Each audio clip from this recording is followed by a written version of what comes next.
When should you hire your first salesperson?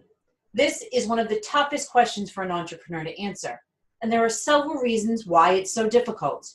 First, the risk is huge. But if you're an entrepreneur, you know that like most big risks, if it works, the payoff is also huge. But you also know that if it doesn't work, it's your vision, your business on the betting table. Second, there's the unknowns. Let's face it.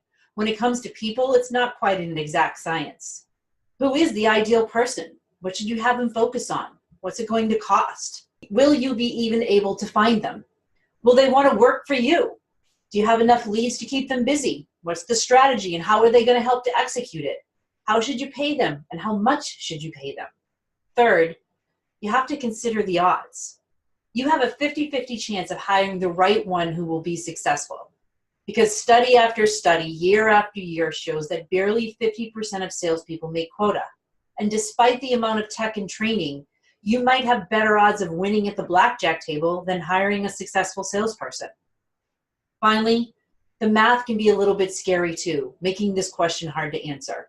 What's the investment look like, and when should you expect to see the payoff? What's the amount of business that needs to be closed to see that payoff? And what about churn and the cost of leads and the amount of ramp-up time before they're 100% productive? Is there enough funding to give them a runway? So how do you decide when it's time to hire? There are some questions that you have to ask yourself to get to that answer, in addition to the ones that I've just shared. First, when do you need to see sales by? Okay, of course, right now is when most people say it can't be soon enough to get more sales. But for the sake of this example, let's just say that you need to report a $500K in revenue at the next investor meeting, which is in 6 months. So how long is your sales cycle?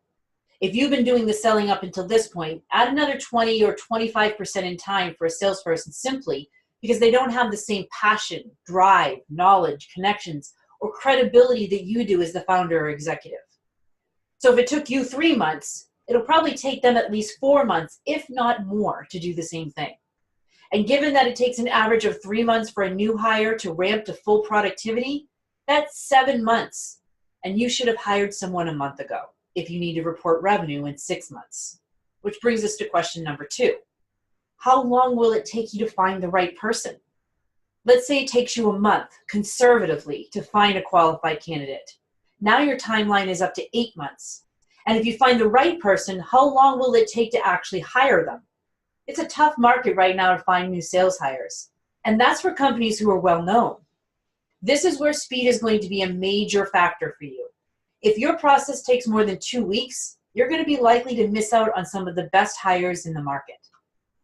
The good news is that there is a data-driven and scientific process to hiring your first salespeople that can increase your odds of a successful sales hire from 50% to over 90%, and cut your time in hiring from 20 hours to 5, and help you find the candidates that will ramp up quickly.